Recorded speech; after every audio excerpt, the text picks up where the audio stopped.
You already know that uploading videos and waiting for AdSense isn't a real business. You felt it. Jake Tran proved it. And then proved something else nobody talks about. Jake Tran became a millionaire by making YouTube documentaries that exposed the world's biggest corporations. Then the internet turned on him, and one video called him the most evil YouTuber on the internet. But the same ruthless instinct that got him into trouble is the exact thing that made him millions of dollars. Here's exactly how a shy kid nobody watched built a faceless media empire and beat YouTube at a game most creators don't even know they're playing.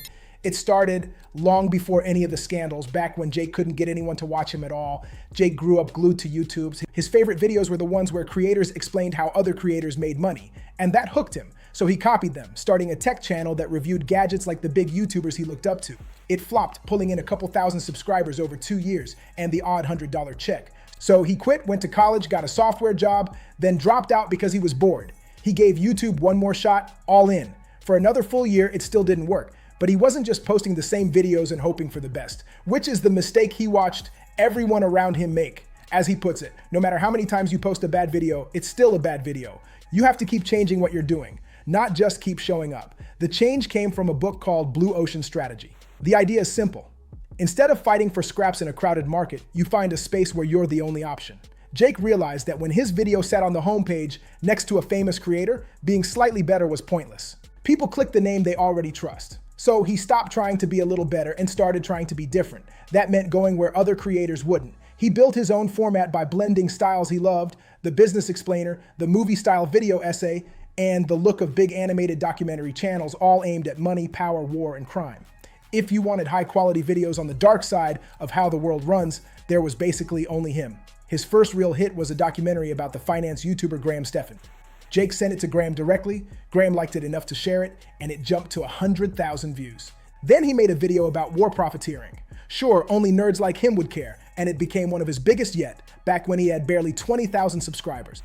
That taught him something he still swears by. People don't open YouTube to learn, they open it because they're bored. So the videos that win are the ones that make them feel something. By now, Jake was making about $20,000 a month. He wrote the scripts, did the research, edited the footage, made the thumbnails, and recorded the voiceover himself. A single video ate up 5 or 6 days of 12-hour work. He thought he'd made it. Really, he was weeks away from cracking. Then he got an email from a stranger, a man named Arvid, who by Jake's own account had been president of the companies run by Jordan Belfort, the real Wolf of Wall Street. His message was blunt. Stop doing everything yourself and turn this into an actual business, or you'll burn out like nearly everyone else does. Jake fought it at first. His reaction was the classic one that nobody could write or edit as well as he could. So Arvid asked him a question. Why does the little corner shop never grow into a McDonald's? It isn't that the food is worse. It's that the owner believes only they can do the job right, so they cling to every task and stay small forever. McDonald's got huge by building a system that makes the same burger anywhere on earth. That flipped how Jake saw his own job. He wasn't there to make videos, he was there to build a machine that made videos without him. So he delegated the work one slice at a time, starting with the easiest. The voiceover edits went first. Next came just the last minute of each video, handed off with instructions so detailed they were almost impossible to get wrong. Once an editor proved they could handle that, he gave them more, until they were cutting the whole video. The thumbnails followed, and last of all came the script writing, the part that scared him most. Today, a video that used to cost him 6 days takes about 7 hours of his time. He picks the idea, checks the script, records his voice, and approves the final cut, while a team of around 30 people handles everything else. His output shot up, and so did his money. He went from $20,000 a month to $100,000, and in his best months, he was making more than $300,000. And once that machine existed, his videos stopped being the actual product. Look at where his money really comes from, because almost none of it is what you'd expect. For a channel his size, ad revenue is almost a joke, a few $100s against a business making 7 figures. Let that land for a second. A channel with over 1 million subscribers, hundreds of thousands of views per video, and AdSense was paying him a few $100s. If you've been wondering whether AdSense is worth building toward, you just got your answer from someone who actually made it there. His biggest income is sponsorships, then paid memberships where fans pay $5 a month for videos too controversial to post in public, then his own products. Jake didn't get rich by being the best video maker on YouTube. He got rich by turning himself into a business owner who happens to use YouTube. But building it that way came with a risk of its own.